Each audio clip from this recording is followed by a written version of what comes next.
Tonight on CTV, the latest on the wildfires affecting Colorado and the unfortunate plane crash that has had an impact on more than just the landscape. Plus, the pandemic preparedness team's plan to take on COVID, as well as the booster shot news, all aiming at ending the pandemic. That's here on CTV, Channel 11.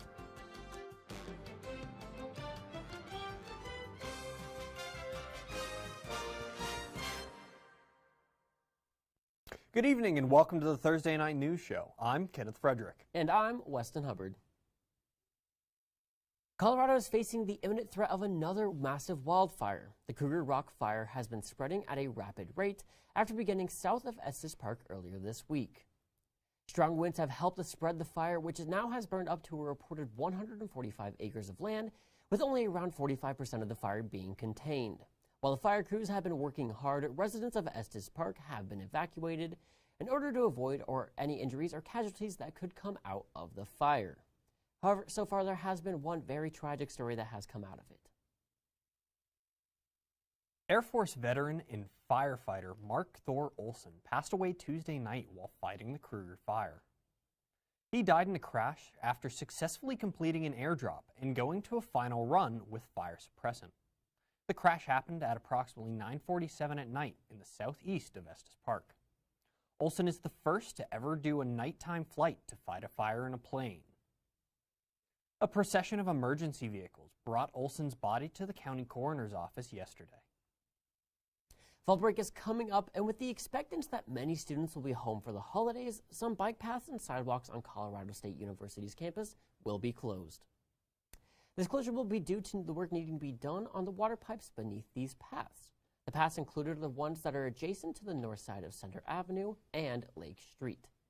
These closures are expected to happen between November 22nd to November 29th. Ground level ozone removal is especially tough in places like the Front Range, with large populations near the mountains. This range goes from Fort Collins all the way down to Colorado Springs. The pandemic and the wildfires we've seen in the last 2 years are the main cause. During the past summer, ozone levels frequently spiked over the federal limit for public health. According to Frank Flock, an atmospheric researcher in Boulder, increasing the use of electric vehicles and renewable energy is key to reducing the ozone levels. The Larimer County budget for 2022 has lots in store, with a lot of public safety plans included. The budget, which is set to be about $639.5 million, is dedicating around $197 million of it to capital projects to help benefit public safety. Among those projects is an expansion to Larimer County's jailing system and the Larimer County Behavioral Health Center receiving improvements, and as well as a plethora of other good uses. It's a good feeling to know our county is putting the budget to good use. With global pandemics being a very real threat these days, CSU is committing $1.4 million to selected studies that are focused on the future of pandemic resilience. The two main areas of the study and the focus are early detection and rapid response methods to react to pandemics. Their two main studies are focusing on stopping misinformation and monitoring student health on campus.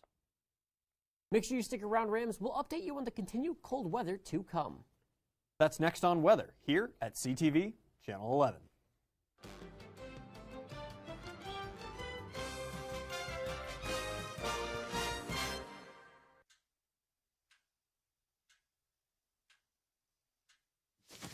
Awkward. Do I look familiar? I should. You might remember me from here. Here.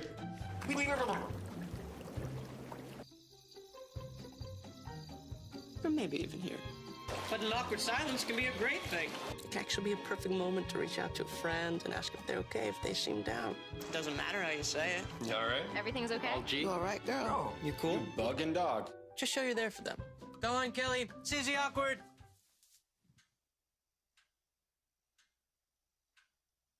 Hey, you haven't really been yourself lately. Are you okay? Find out how you can help a friend with their mental health at seizetheawkward.org.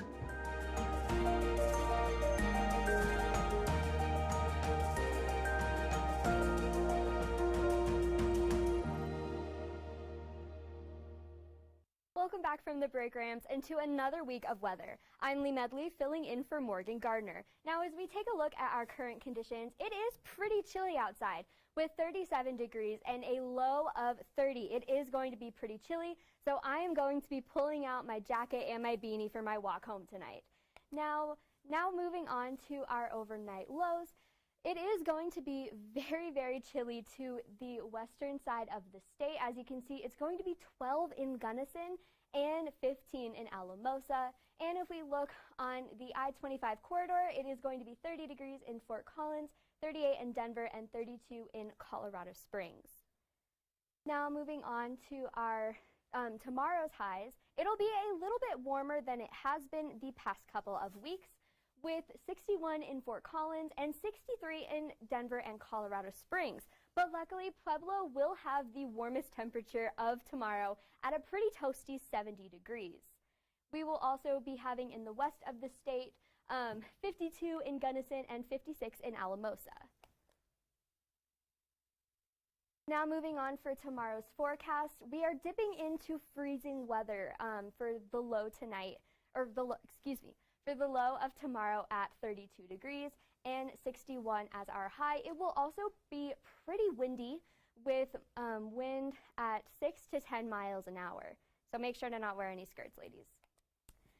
And moving on to our 5-day forecast, as you can see, Friday and Saturday are both going to be 61. And to kick off our fall break, it will be 58 on Monday. And it will be freezing weather throughout the week as our low, 32 on Friday and Saturday, dipping into 27 on Sunday, and again on Monday and Tuesday it will be 35 and 28. Well, Rams, that is all the weather I have for you tonight. Make sure to stick around to see Kenny and Weston up next for news. Hey, Bobo, do trees tell each other stories? I'm sorry. I'm afraid I don't know that. Hey, why don't we go find out? Listen. Do clouds take naps? I couldn't tell you. Dad, do stars visit their friends? Look!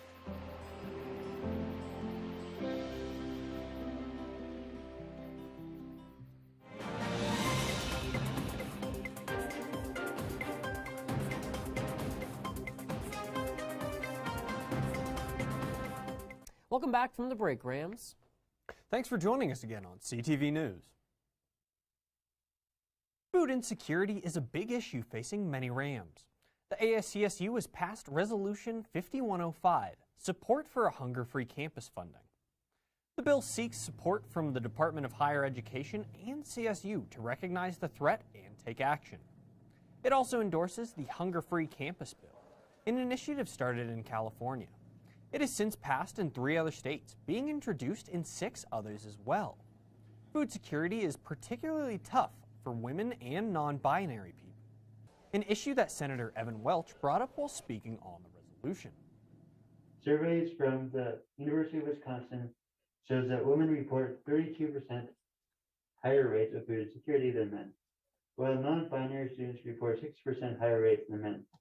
Continued research from University of Minnesota confirms that food insecurity disproportionately impacts women of color attending both 2-year and 4-year colleges. A copy of the resolution will now go to dozens of people in CSU's administration and the Department of Higher Education. At the beginning of this year, getting a COVID shot felt like an impossible task for some. And if you're getting the feeling of deja vu, you're not alone. The state of Colorado has lessened the restrictions on receiving a booster shot, but obtaining one can still feel like quite the task. Places like King Soopers, Safeway, and Walmart are providing booster shots for the public in northern Colorado. The increased need for a booster shot comes in the wake of Governor Jared Polis claiming that Colorado is in a state of high COVID infection rates. You this week declared the entire state to be at high risk of exposure, and you told adults to go get a booster shot. Do you think other states should follow suit, and are you disappointed that the CDC has not been clear on this? Yeah, so we have about 1,500 people hospitalized. 81% of them, Margaret, are unvaccinated. Now, of the 19% that are vaccinated, we can reduce that, come close to eliminating it with the booster. And yes, I've been very frustrated with the convoluted messaging out of the CDC and the FDA. Everybody should get the booster after 6 months. You can schedule an appointment for a booster shot at one of the various locations online on their respective websites. Fort Collins residents voted during last year's election for the city to try and buy the former Hughes Stadium area. It passed and is now seeing results. CSU and the city are finalizing an agreement for Fort Collins to purchase the land for $12.5 million. CSU System Chancellor Tony Frank said, quote, "We believe this plan ensures the city is responsive to the will of the voters, who asked that this remain open space," end quote. The process of the acquisition of the land will be discussed at next week's council meeting on Tuesday. The deal will most likely go through in the first half of next year. In an effort to bring awareness and get funds for youth mental health, a group of organizations has banded together and released the Children and Youth Mental Health Playbook. The playbook acts to give officials at a county and statewide level ways to properly handle youth mental health. Some of the organizations involved are names you've likely heard of, such as Children's Hospital. Alongside the playbook, the advocates are calling for the state to provide $150 million from its budget to help youth mental health. The urgency for this playbook and the budget comes from the worry of the pandemic and how it has affected the mental health of the youth within the state. Well, Rams, that is all the time we have for you tonight. But stick around for the latest on sports as Cameron Evig looks at women's sports updates and basketball. And later, Tom Isaacson checks out all the best in entertainment news here on CTV. I'll be right back. Hi! You think you're probably sober? Yeah. But you're thinking about taking the back roads home, just in case. If you're probably sober, then why would you do that?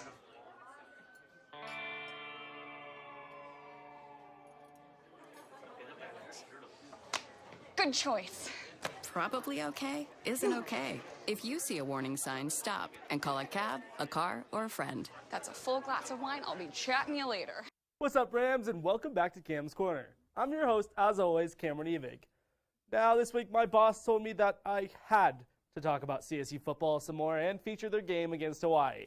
So I guess we'll preview that game against the Rainbow Warriors.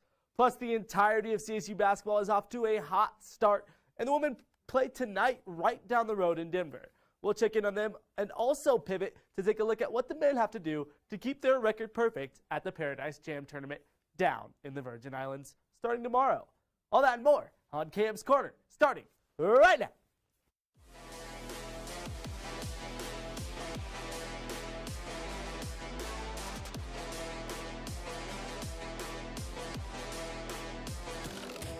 There's been so much positivity over the last couple weeks with other Rams squads that I've been ignoring football too well.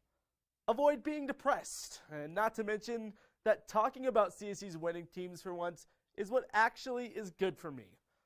But unfortunately, I was informed that in my job description, it says I have to cover football, even if it makes me sad. So let's get into it. The Rams already landed over 3,000 miles away in Hawaii to take on the 4-win Rainbow Warriors in the second to last game of the season. Coming off over a month of L's, the Rams look to end their season on a high note, and even with their terrible record, they, for once, have a good shot to do so in Aloha Stadium.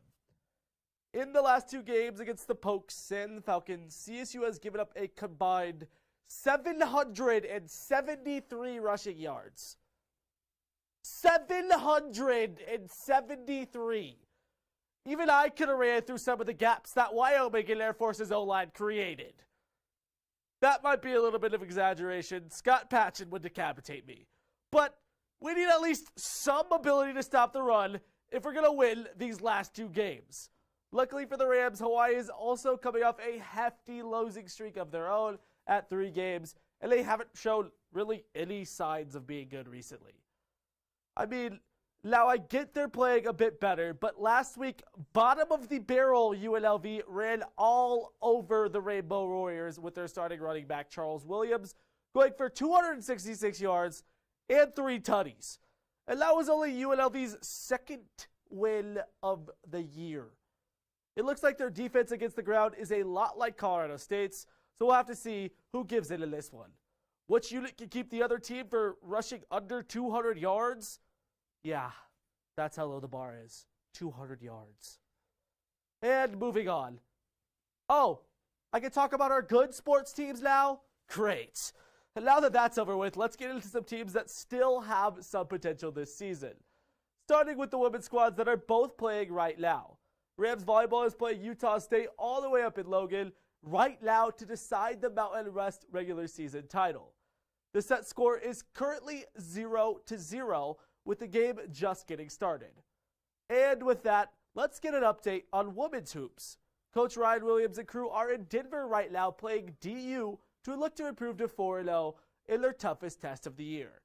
Right now, that score is also currently 0-0 with tip-off happening just a couple minutes ago.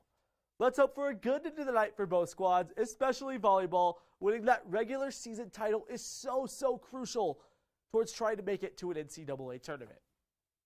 And now, on to men's hoops. David Roddy, Isaiah Stevens, and the rest of the squad must be having a great time right now because they're in the beautiful and, more importantly, warm Virgin Islands, where they're set to face off in the Paradise Jam tournament this weekend and keep that perfect record intact. Like Brandon told you on Tuesday, CSU is a matchup on tap with Bradley in the opening round of the tournament, but barring a major upset from the Braves, this should be a warm-up for the real competition for the green and gold. And taking a closer look at this squad for a sec, Bradley is 1-2 on the season, with their only win coming against D2 Missouri S&T. And they were blown out by Howard, as well as South Dakota State. Needless to say, Coach Medved's guys should handle this team easily. After that is where they might get some real resistance when they play either Creighton or Brown. The Blue Jays come in out of the Big East with a 3-0 record, and their last win coming over in-state rival Nebraska. And on the other hand, Brown out of the Ivy League comes in at 3-1, with their only loss coming from a close point L at number 17 North Carolina, in what was their first D1 game in close to 2 years. But overall, the real story here is that the hated Buffaloes are on the other side of that bracket. CU and CSU both have a shot to get all the way to the championship with how solid both of the squads are looking this year. CSU looks better. A basketball Rocky Mountain showdown is all that means, and it's going to happen all the way in the tropics. But honestly, I'm more scared of Creighton than I am of the Buffs. This is definitely going to be a tournament that the Rams can win, and doing so can finally get them the recognition and resume boosts that they so heavily deserve. Not to mention those bragging rights over CU. Let's hope they can prove all the doubters wrong in this tournament this weekend.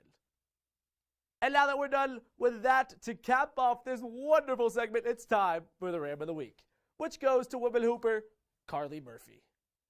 The forward from Wisconsin had herself a night against Oral Roberts on Monday, going for 18 points and 13 boards to carry the Rams to a win at Moby Arena. Time and time again, Carly has proven she's going to be a huge part of this squad alongside McKenna Hofschild, scoring team highs in the last 2 games. I know she'll keep this up. And well, Rams, that's all I got for you tonight. Hey, be sure to stick around with Big Tom Isaacson, and he'll give you all your entertainment news. Also, stick with me, because we'll be right back after the semester break for all your sports news to close the season out. See you later, Rams.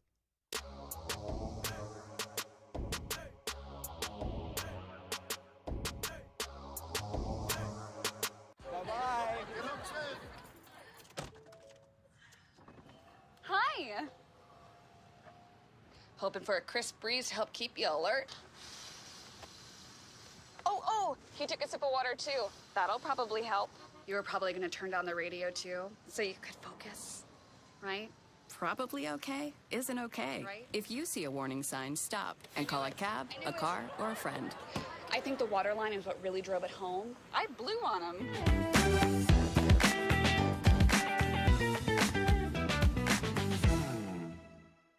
How's it going, Rams and Ram fans? My name is Tom Isaacson, and welcome back to your Thursday night entertainment wrap-up.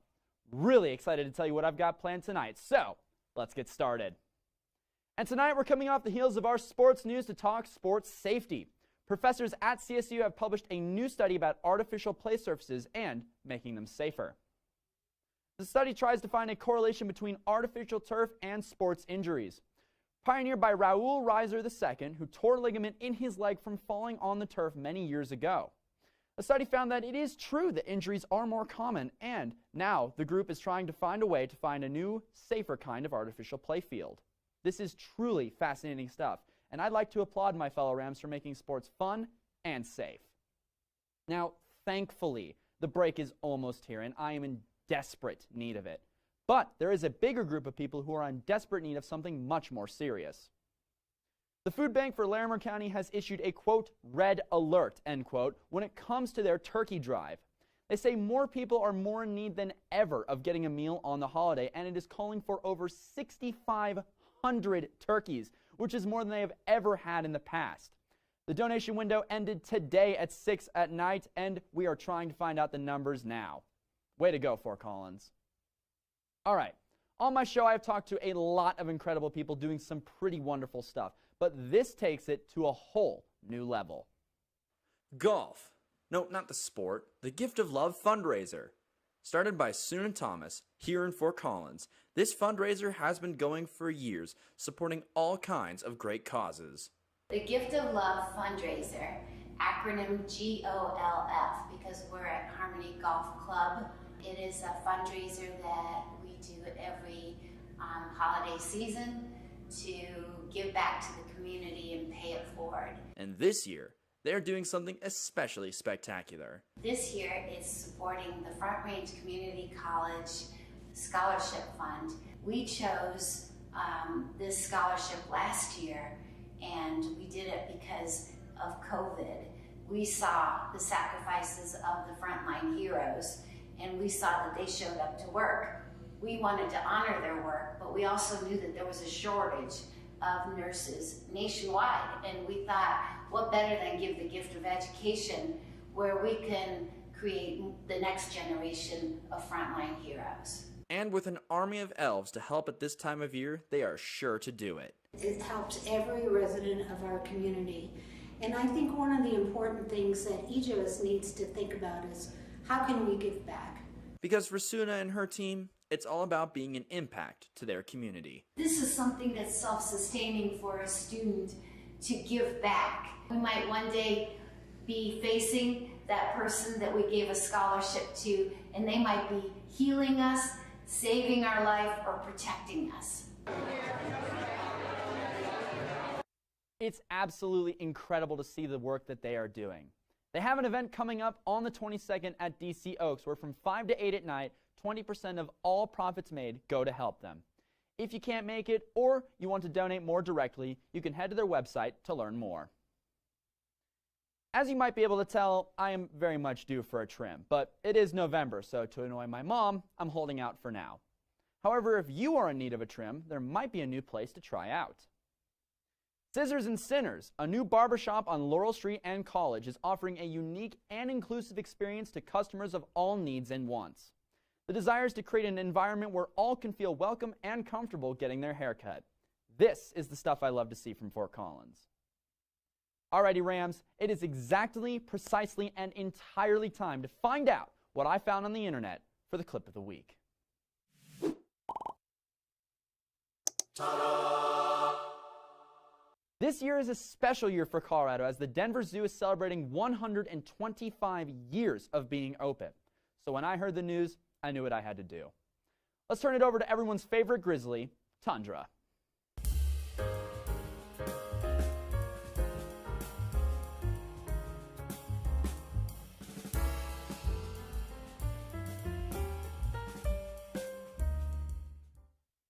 I know, this is the second or maybe even third animal clip I've showcased for the clip of the week in a row.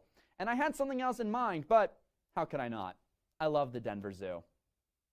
And with all of that, Rams, we are out of time. Thank you all very much for tuning in tonight. We hope you have a safe and happy Thanksgiving, and we will be back after the break. My name is Tom Isaacson. Thank you, and good night.